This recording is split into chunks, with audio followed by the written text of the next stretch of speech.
Hey, what's going on, my good people? I had to come back with a part two because there was always something that bothered me about this case. And I really couldn't explain it to y'all, but I really didn't understand how it fit. Okay? Let me just say that. I didn't know how it fit. And then some things came out in July from Miss Tereasa.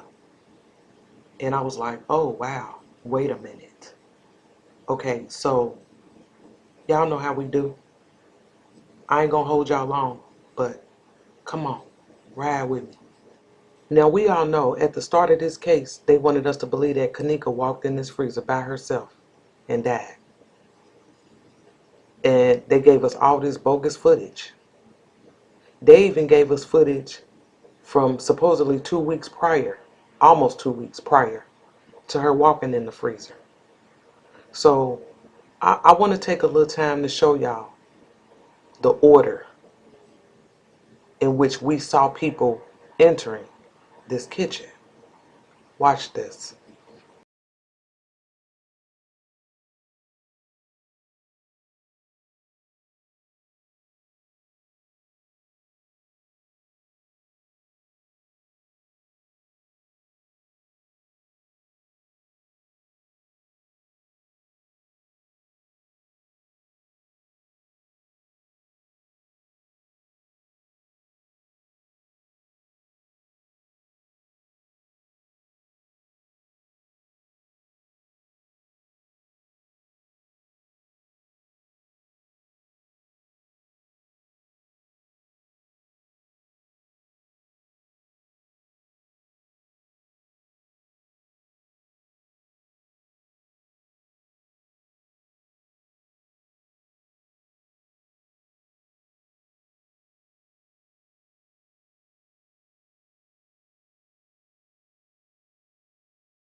Now, as you can see, the people in and out of that kitchen came in this order. We had the guys from August the 30th. Then we had Kenneka from September the 9th. Then we had the maintenance guy, and then the beverage manager. That was the order. That's the order that they gave us. Okay? But then Miss Tereasa got a lawyer, and he came out and said something very strange. Listen to this. That kitchen, the door was unsecured. The walk-in freezer and refrigerator were obviously unlocked. And at some point, Kenneka walked into the freezer. The door closed behind her, and over a period of hours, she froze to death. What's very concerning is that we have evidence that at some point, because she was clearly on video surveillance, at some point that somebody secured the doors to the kitchen area and to the freezer compartment where she died. These photographs, first of all, show this is the construction site into the kitchen, and this was taken after her body was found, but there's clearly the ability to lock the entire kitchen off, and this was taken by a member of the family. However, what's most concerning also is that the freezer door has a lock on it. This is a lock that you can prevent somebody from the inside from getting out if it's pressed. And we believe that it's very possible that this door, for reasons that we cannot explain, without ever looking in the freezer, someone came and locked this freezer door so that Kenneka could not exit. Yeah. Y'all heard what he just said. When this interview came out a few years ago, it left me scratching my head. And I'm like, what? What is he talking about? Because first off, he showed us this picture right here. That's the wrong freezer door. First off, this is the actual freezer door that she was supposedly found in. This is the handle.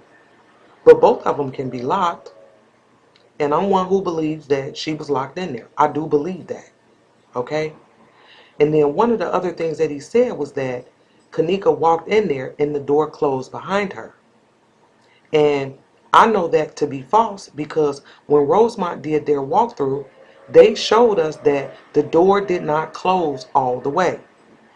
The door to the cooler did not close all the way. Okay? And then another thing was that he said he had evidence that someone secured the doors to the freezer and also to the kitchen. Okay? Think about that.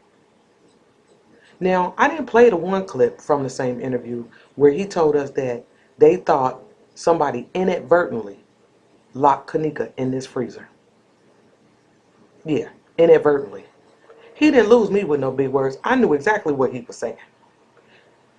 He was trying to tell us that somebody accidentally, unknowingly, locked her in there. I never believed that. But I do believe she was locked in there.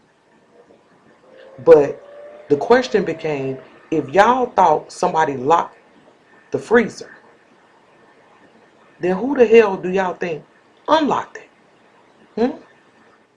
The only person that we seen come in behind Kenneka was him, dangling keys. Him. And this was at 12:24. Don't forget that.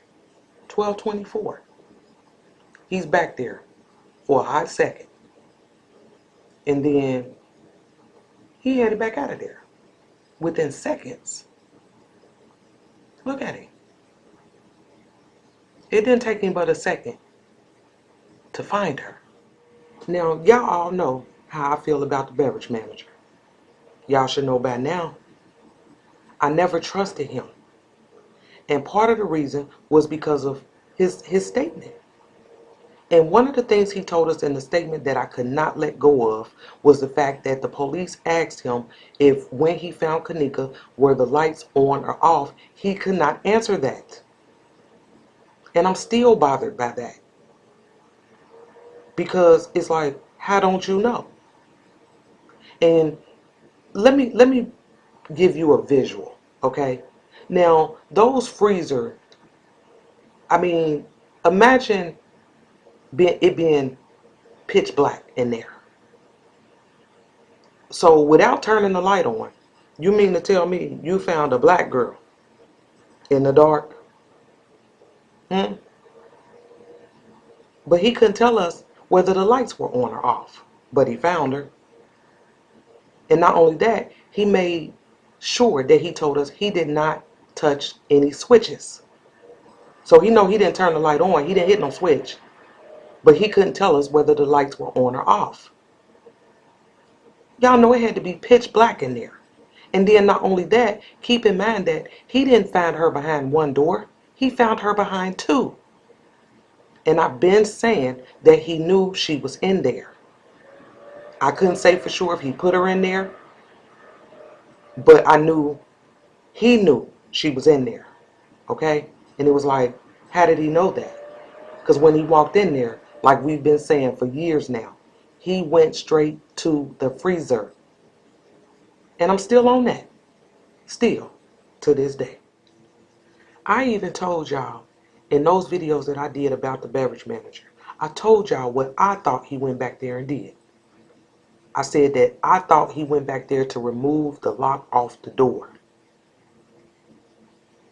That's just what made sense to me. Because he was back there, it didn't take him but a second. He didn't go back there to find her. He went, in my opinion, he went to take the lock off the door.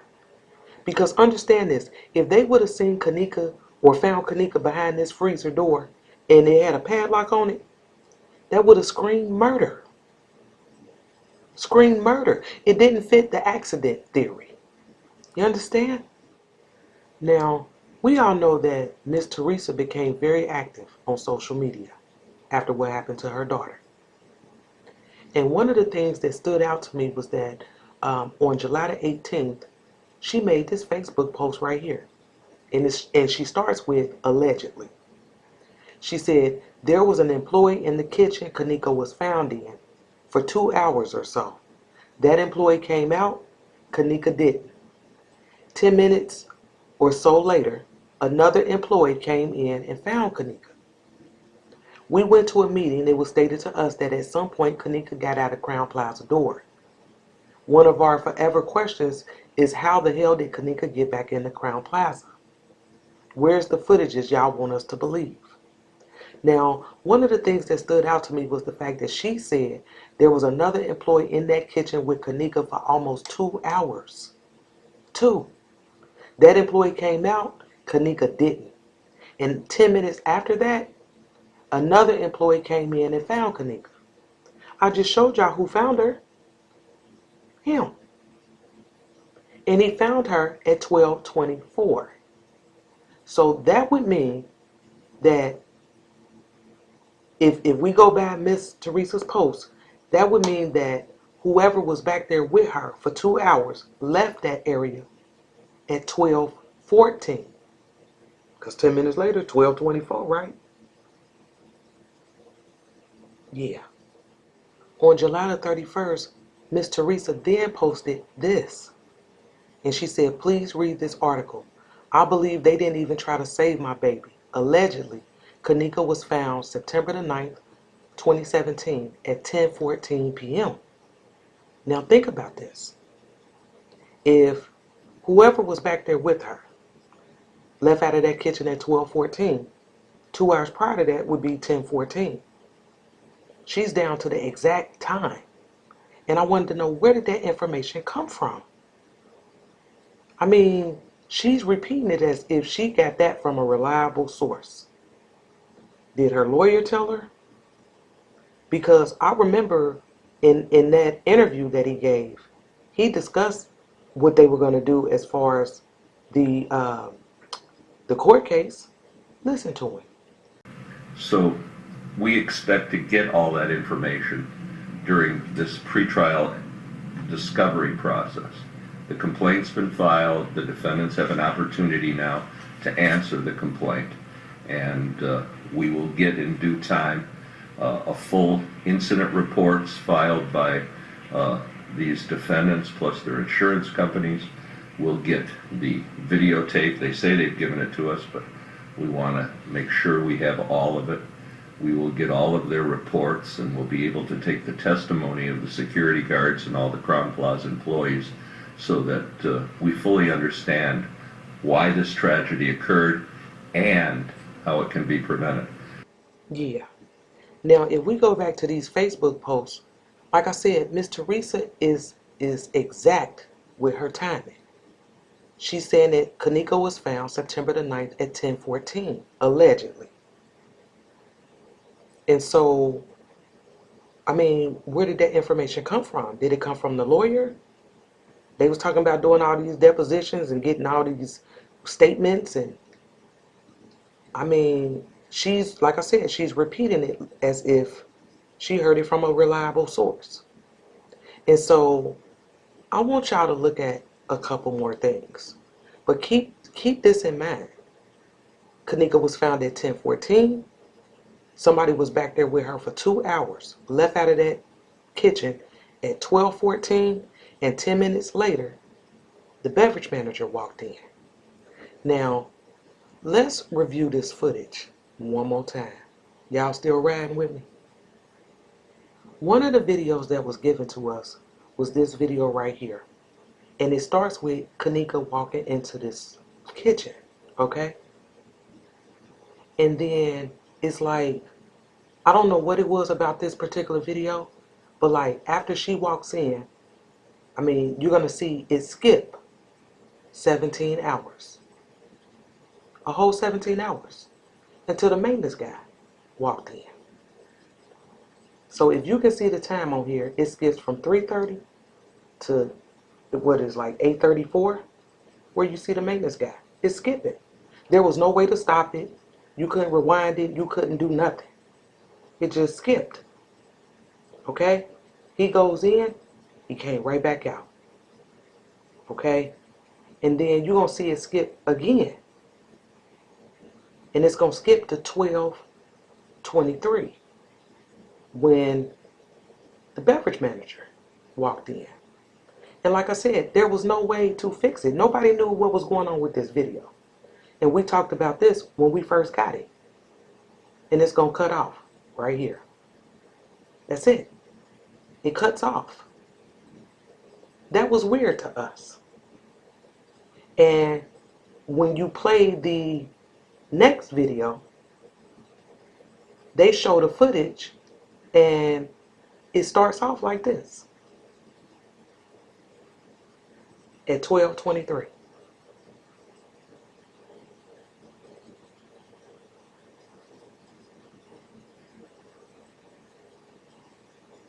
You see the beverage manager walking in. It was almost like they rewinded it, like started it over. And now, I mean, because I would have thought that if the first video cut off, then the second one should have picked up where the first one left off, right? Or am I tripping? And that footage skipped over the time frame of 10:14 to 12:14. Y'all understand what I'm saying? I hope I ain't confusing y'all. Completely bypass that time. Now, let's go back to the footage from August the 30th. Now, pay attention to the time because y'all probably didn't. Y'all see that guy come in? It's 12:10. Supposed to be in the afternoon though. Watch the time.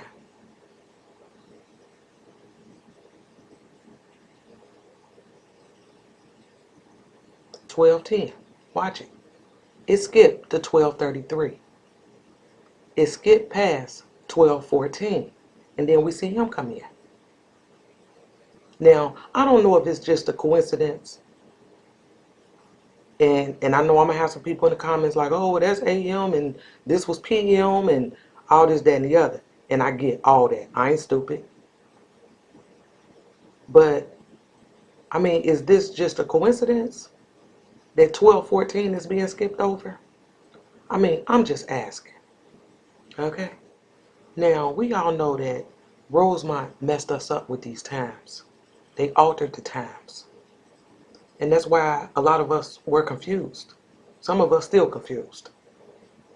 And it was going to be hard to solve this case or try to figure out exactly what was going on because we didn't have the correct times. I'm thinking people being edited in footage, out of footage, all that. They did the worst. And I pray to God that Miss Tereasa get answers. Justice for Kenneka.